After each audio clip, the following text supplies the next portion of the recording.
When the holidays start to feel a bit repetitive, reach for a Sprite Winter Spiced Cranberry and put your twist on tradition. A bold cranberry and winter spice flavor fusion, Sprite Winter Spiced Cranberry is a refreshing way to shake things up this sipping season. And only for a limited time. Sprite. Obey your thirst. Oh, Hilton stay, your beds are soft and cozy. No lumpy couch, no stiff futon, no shower line at crack of dawn. Oh, Hilton stay, oh, Hilton stay. When you want holiday comfort you can count on, it matters where you stay. Enjoy comfortable rooms and friendly service when you stay with Hilton instead. Save up to 25% this season when you book with Hilton. Hilton for the stay. Terms apply. 101. It's always funny from the outlook when you look at different artists and who people are friends with, because obviously you see who people are friends with social media. Yeah. Did you know this shop before? Like, obviously Josh, who manages you, manages Caroline. Yep. And like Porridge Radio, and Georgie, who let us in, is in Porridge Radio and Soup.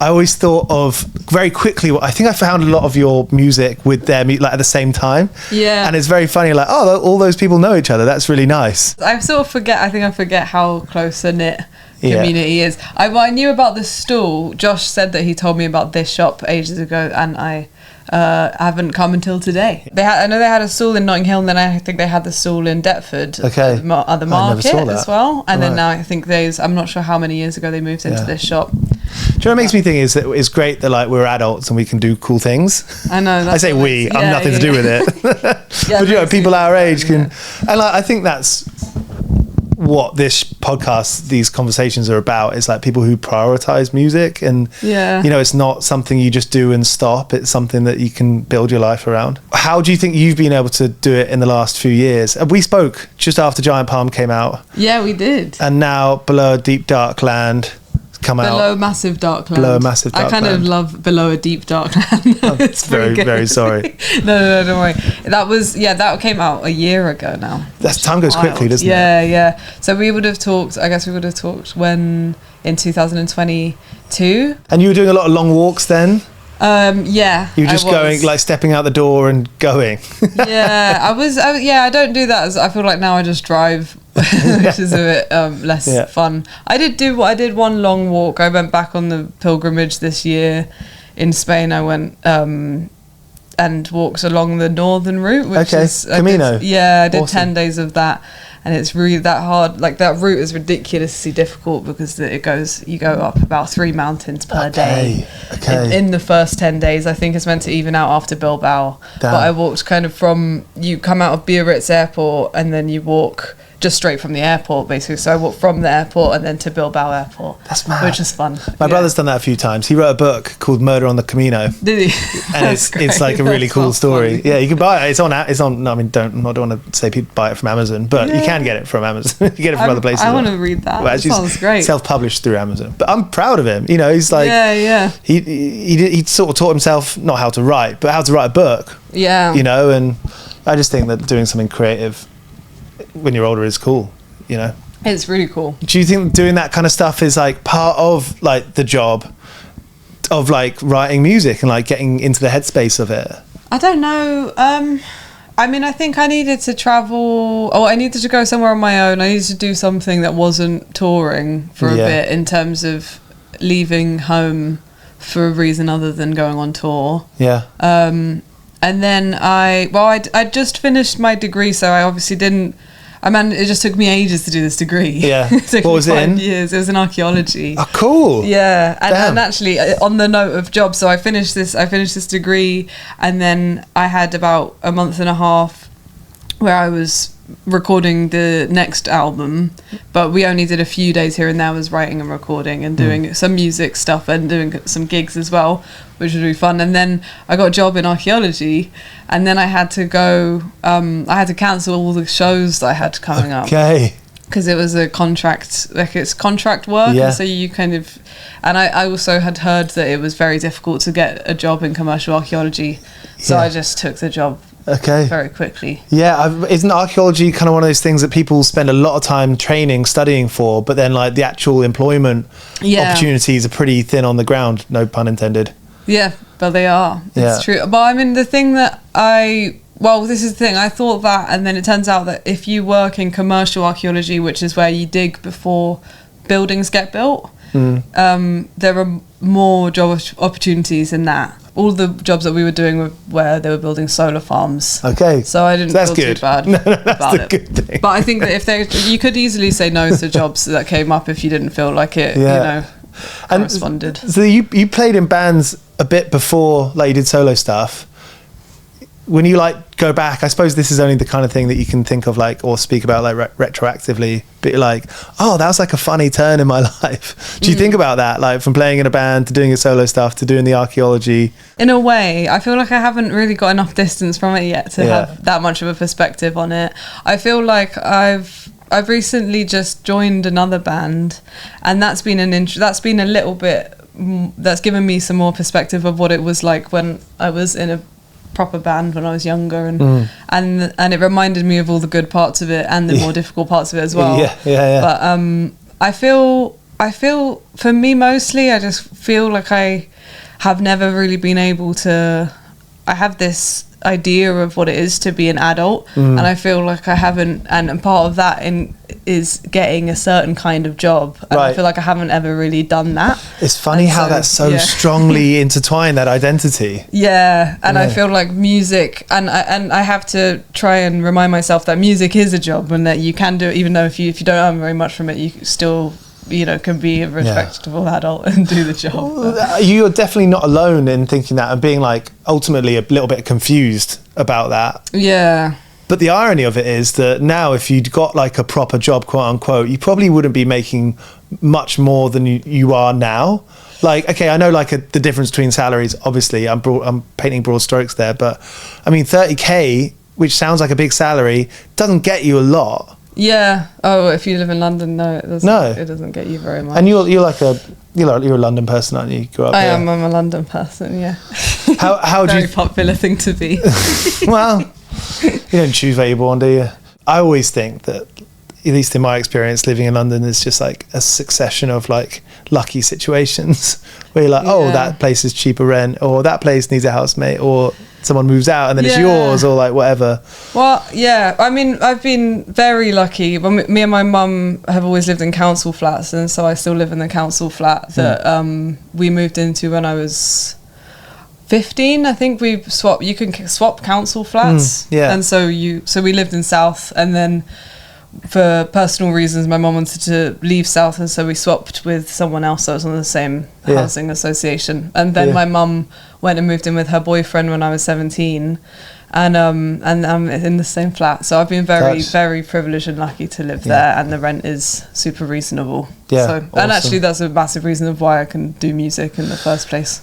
I think I think everyone has their own specific circumstances that like allow them to do whatever they're doing. And for sure. And like you can't really control that. All you can do is look at what the cards you've been given are. And try and do the coolest thing with it. I mean, I would never have been able, like I've worked other jobs throughout doing music because that's what a lot of musicians have to do. I've never felt like weird about that. I feel very grateful whenever I can make any money from music. I just feel super grateful and happy about it. And then when I don't, I'm just aware enough of how the industry works, and so I remember just that Cardiff show that we saw you at. You were like, please buy a t-shirt if you want to, because I haven't been saying that, and actually that's one of the ways we make money. I feel like that maybe it's just my perspective, but it feels like we understand that more about other artists and bands, like how they don't really make much at all from albums, but touring they make a bit from tickets, but merch is probably the best way.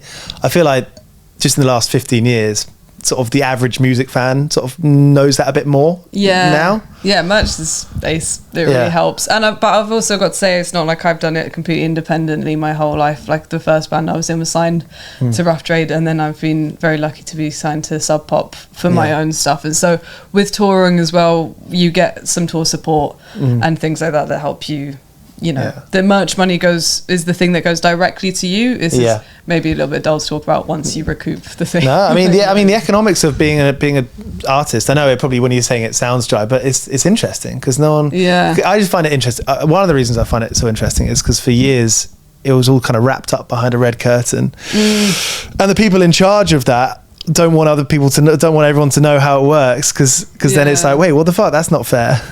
No, there's the corruption is endless, but then there's very rarely, other than the ones right at the top, there's very rarely anyone to really point a finger out with it, and everyone just kind of goes, it's that way. And I suppose at some point, if you don't work with those people or work within that infrastructure, then you wouldn't be able to go play that gig in a different country or you can't do everything yourself. It's a nice idea. No. I guess some people can if they come from money and if they or if they have loads of savings, and actually, like, there's a lot of musicians in their 40s and 50s who have worked, and then they decide to go on tour and be music and self-funded that way, and that's good as well. It's a shame that it has to be self-funded, but do you feel like have you got quite good at the business side of it? No. I haven't. I really, really have tried to get better at the business side of it because I would love to be able to have more of that mind where I can am better at sustaining myself financially, but I haven't really quite gotten there yet. I will at some point. I suppose, what does it take? I think it probably just takes time. Yeah. Get your head in the books, basically. I think that I actually don't know. I haven't gone on to that. I have no idea. My thing is I'll just keep playing shows and I'll keep trying to sell merch, and that's that's it. So maybe that is the business. You probably know. You know a lot more than the next person who's playing music, right? You've had experiences. I don't know. I probably should have something cleverer to say around that, but I really don't know. It's really hard with music, and it's all confusing because it's borrowed money, and it's it's very difficult. And really, I've talked to my friends about this before. I think with music and with everything, a lot of us haven't been taught how to deal with money very well, and I've been lucky to I have had some guidance with that, and because my mum and dad have always tried to teach me to save money and all of these things, and so this is part of the reason why I've been able to keep doing it, but it's definitely unclear in terms of the music industry and in terms of the cash flow of everything and where it goes and then who it goes to. I'm still not sure that, like, the people at the top, that's an easy sort of phrase, isn't it? But people who work in the music industry, I think people don't really understand it. Yeah, it's a bit like taxes. We know there's some people profiting a lot. That's the one thing we do know is that people are getting paid more than others. Yeah.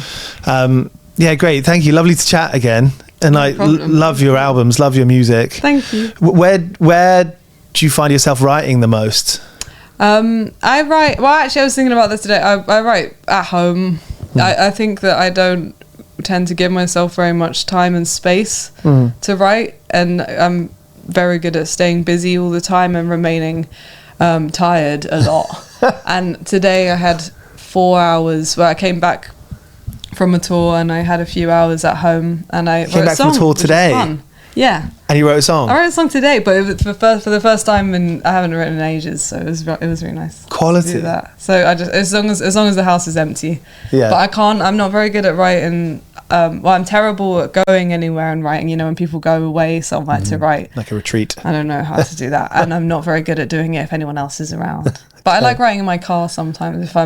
If I try and make a conscious effort not to listen to music too much in the car, or when I'm walking around, and I'm, everyone's just trying to not be on their phones as much anyway. But once I give my brain enough space without all of that stuff, then I find it easier to write. Cool. What was the song today about? I know that's potentially a personal question, but it was a bit of an angry song. I was feeling a bit angry today. I was feeling annoyed at a few different things, and then actually, even though it contradicts what I said earlier, I was listening to Death Crash on the train back, and then I wrote a song that was inspired by Death Crash. 101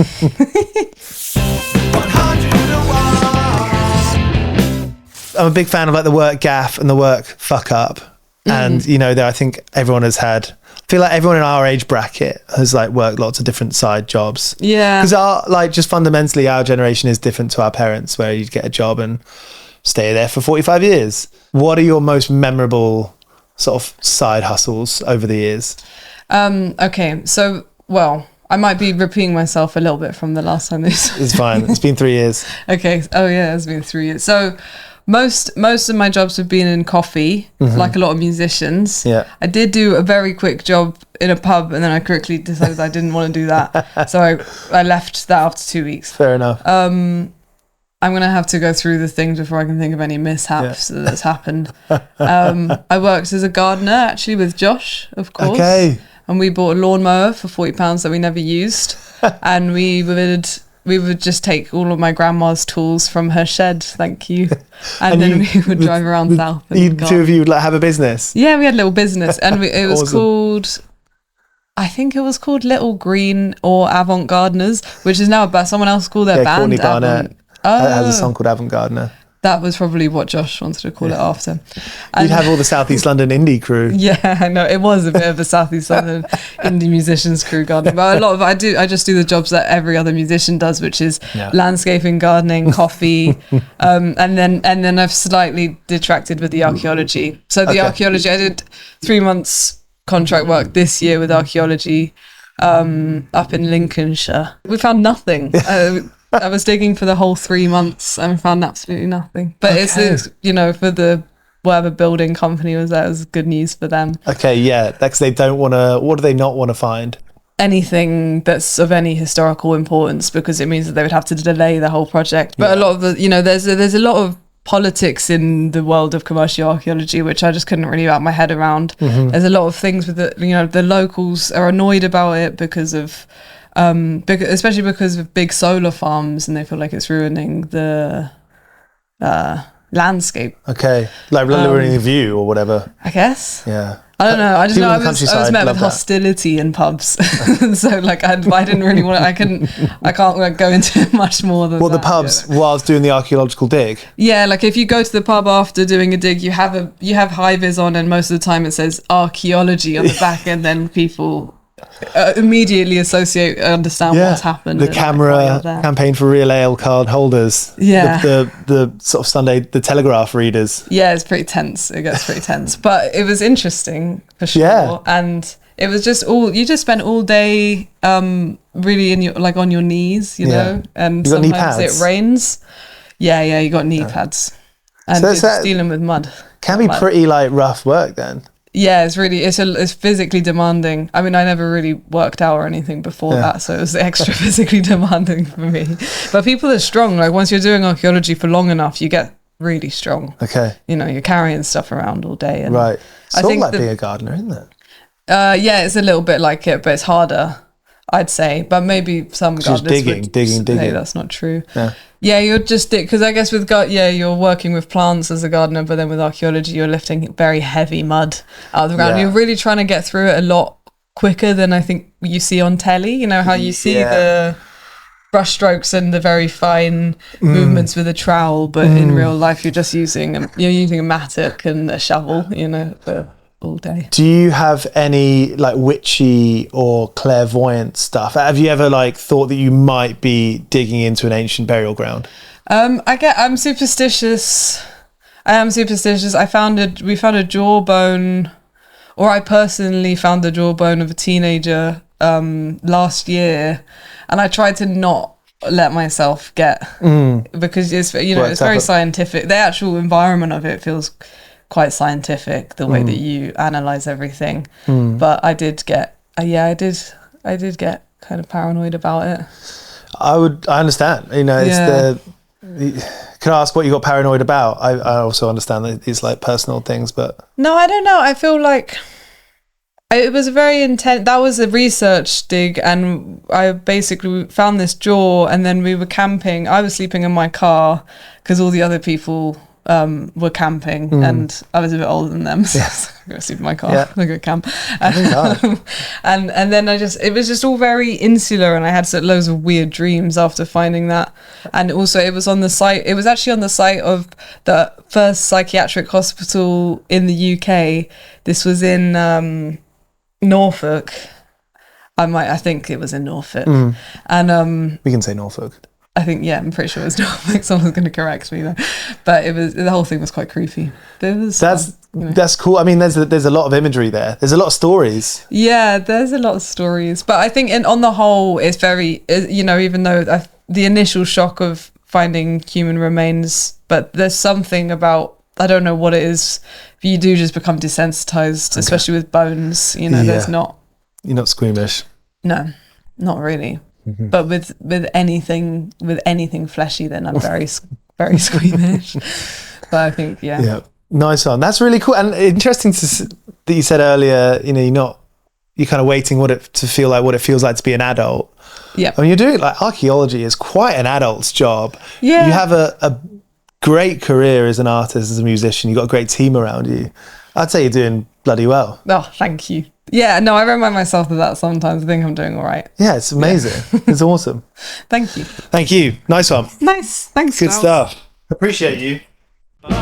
Cheers for watching. This is 101 Part-Time Jobs. You can find us on Apple, Spotify, and all podcast apps. We've done interviews with Aurora, Kneecap, Idols, Lauren Maybury of Churches, and loads more. So tap into 101 Part-Time Jobs on Spotify, Apple, and all podcast apps. Welcome along to 101 Part-Time Jobs. Every single one of our episodes is available ad-free at our Patreon, patreon.com/101 Part-Time Jobs. I know that there are all these messages trying to sell you things that you may or may not want. So for £4 a month, that's around $5.50 US, you can get over 450 of our episodes and every single one in the future, featuring all the brilliant guests that we have week in, week out, completely ad-free. You can head to patreon.com/101 Part-Time Jobs, get all your episodes bother free, and you support us directly. Cheers.